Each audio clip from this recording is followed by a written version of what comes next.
जय हिंद। नमस्कार मान्यवर। देखो, हाल ही में हमारे पूर्व राष्ट्रपति रामनाथ कोविंद जी के द्वारा वन नेशन वन इलेक्शन के मुद्दे पे एक रिपोर्ट जारी की गई है। तो उस रिपोर्ट को मद्देनजर रखते हुए आज हम लोग वन नेशन वन इलेक्शन के ऊपर चर्चा करेंगे कि यदि इसको देश में लागू किया जाता है तो इसके पॉजिटिव पॉइंट क्या होंगे और इसके नेगेटिव पॉइंट क्या होने वाले हैं।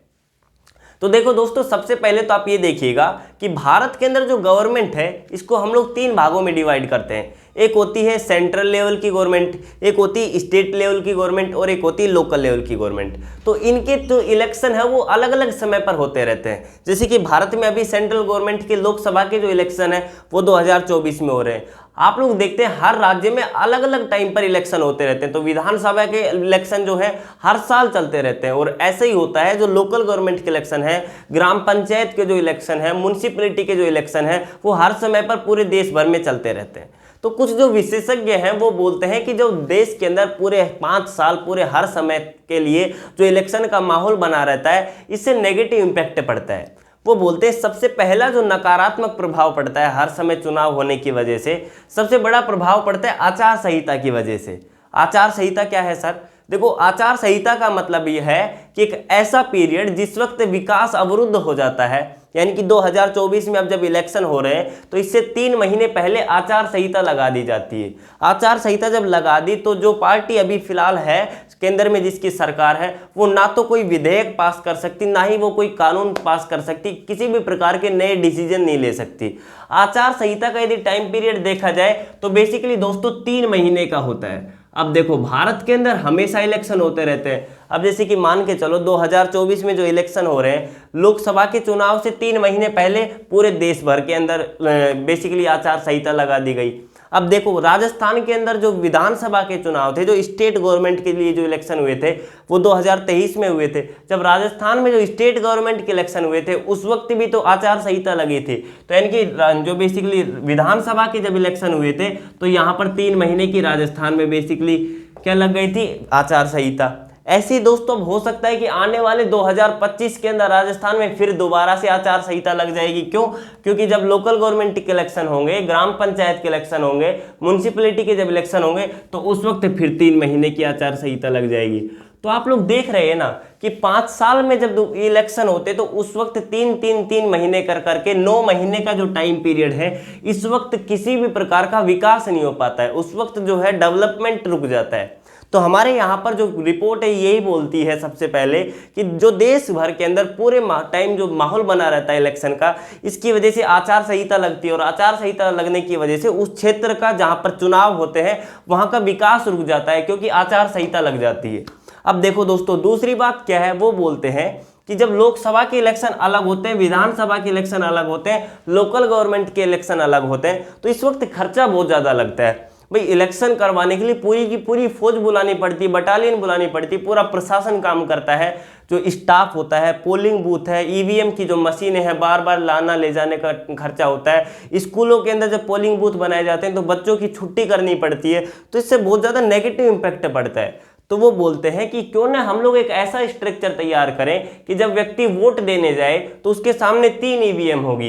एक में तो वो देश यानी कि पूरे केंद्र सरकार के लिए चुनेगा, लोकसभा के लिए वोट देगा। एक जो सेकंड नंबर की जो ईवीएम मशीन होगी उसके अंदर वो विधानसभा के लिए चुन लेगा किसी व्यक्ति को, और तीसरी जो ईवीएम मशीन होगी वो अपने लिए पंच सरपंच होते हैं उसको चुन लेगा। तो इनका ये मानना है कि क्यों ना एक साथ ही वोट करवा दिए जाए। जिसका प्रभाव क्या होगा, जिसका सबसे अच्छा पॉइंट क्या होगा दोस्तों, कि ये जो 3 महीने करके आचार संहिता लगाई जा रही है, इसमें से ये जो 3 महीने के ये हैं ये समाप्त हो जाएगा और केवल एक बार ही 3 महीने की आचार संहिता लगेगी। जिसका प्रभाव यही होगा कि उस क्षेत्र का जो 6 महीने का जो टाइम खराब चला जा रहा था, जिस वक्त न कोई विधेयक पास हो सकता था, न कोई कानून बन सकता था, तो वो 6 महीने का टाइम बच जाएगा। यानी कि उनके पास में प्रोडक्टिव टाइम ज़्यादा होगा, सरकारों के पास में प्रोडक्टिव टाइम ज़्यादा होगा, तो वो उस एरिया का डेवलपमेंट कर पाएंगे। सबसे बड़ा कारण तो इसका यही है कि भाई वन नेशन वन इलेक्शन को इसलिए लेके आया जाए। और दूसरी बात, जब वहां पर एक साथ ही यानी कि भाई जब तीनों इलेक्शन जब एक साथ होंगे तो वो जो बटालियन आती है, जो प्रशासन काम करता है, जो टीचर लोग एक साथ काम करेंगे, वोटर लिस्ट एक साथ जारी कर दी जाएगी, जो बच्चों की छुट्टी वो सिर्फ एक बार ही हो पाएगी। तो इससे यानी कि बहुत ज़्यादा पॉजिटिव पॉइंट आएगा यदि वन नेशन वन इलेक्शन जारी कर दिया जाए। अब देखो दोस्तों, भारत के अंदर कभी वन नेशन वन इलेक्शन हुआ भी था, तो आप लोग ध्यान दीजिएगा, भारत के अंदर सबसे पहले इलेक्शन जब दिसंबर 1951 से लेकर के फरवरी 1952 तक इलेक्शन हुए थे, तो पूरे देश भर के अंदर लोकसभा, विधानसभा और लोकल गवर्नमेंट के इलेक्शन एक बार हुए थे। यानी कि 1952 में पूरे देश भर में इलेक्शन एक साथ हुए थे। फिर 1957 के जो इलेक्शन हुए वो भी पूरे देश भर में एक साथ हुए। फिर 1962 के अंदर जो इलेक्शन हुए वो भी पूरे देश भर में एक साथ हुए थे। फिर 1967 में जो इलेक्शन हुए थे वो भी पूरे देश भर में एक साथ हुए। लेकिन होता क्या है कि 1968 और 1969 का जो पीरियड होता है, उस वक्त कई राज्यों की जो विधानसभाएं हैं उनको भंग कर दिया जाता है। अब होता क्या है, जैसे कि मान के चलो 1969 के अंदर जैसे कि 2 राज्यों की विधानसभाओं को यदि भंग कर दिया गया तो बाकी राज्य तो एक साथ चल रहे हैं, लेकिन इनका जो इलेक्शन का जो सिस्टम था वो गड़बड़ हो जाता है। यानी कि इनका जो इलेक्शन का जो पैरेलल काम चल रहा था वो बीच में अवरुद्ध हो जाता है। और रही पई बात तब होती जब 1969 के अंदर कांग्रेस टूट जाती, सिंडिकेट और इंदिरा गांधी के बीच में विवाद होने की वजह से। तो 1970 के अंदर इलेक्शन जो बेसिकली होने थे, यानी कि 1972 में जो इलेक्शन होने थे वो 1970 के अंदर ही, 1970 के अंदर ही लोकसभा भंग हो जाती है।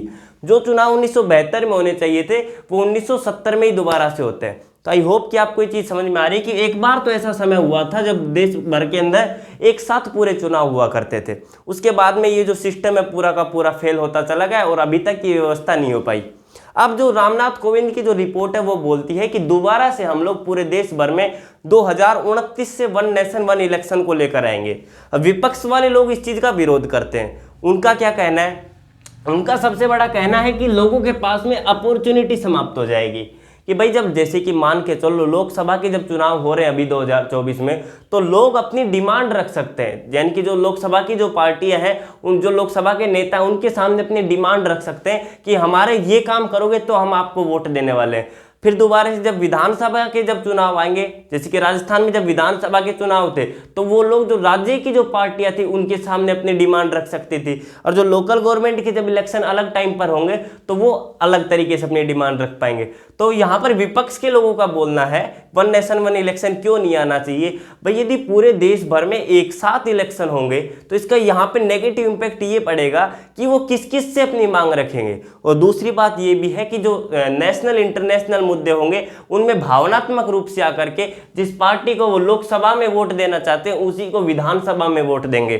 तो इसका क्या होगा कि उनके पास में अपॉर्चुनिटी कम हो जाएगी, लोगों की जो अपॉर्चुनिटी वो समाप्त हो जाएगी और इसका नेगेटिव इम्पैक्ट पड़ने वाला है। तो इसके पॉजिटिव पॉइंट भी हो सकते हैं और इसके नेगेटिव पॉइंट भी हो सकते हैं। हमने आपको पूरी बात बताई। अब यहाँ पर जो रिपोर्ट है वो ये बात बोलती है कि 2029 तक यहाँ पर लागू कर देना चाहिए वन नेशन वन इलेक्शन। यानी कि अभी 2024 में जो बेसिकली ये लोकसभा के चुनाव हो रहे हैं, तो इसके बाद 5 साल बाद में जब 2029 के इलेक्शन होंगे तो उस वक्त पूरे देश भर में लोकसभा, राज्यसभा और लोकल गवर्नमेंट के इलेक्शन एक साथ कराने की बात करती है रामनाथ कोविंद रिपोर्ट।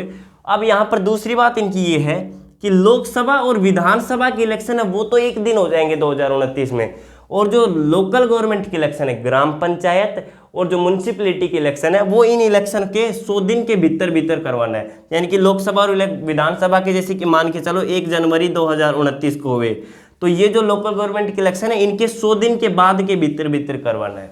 ऐसी इनकी रिपोर्ट है। आई होप कि आपको ये चीज़ समझ में आई होगी कि वन नेशन वन इलेक्शन का मुद्दा क्या है। हम लोग ऐसे नए टॉपिक के साथ में मिलेंगे, तब तक के लिए धन्यवाद।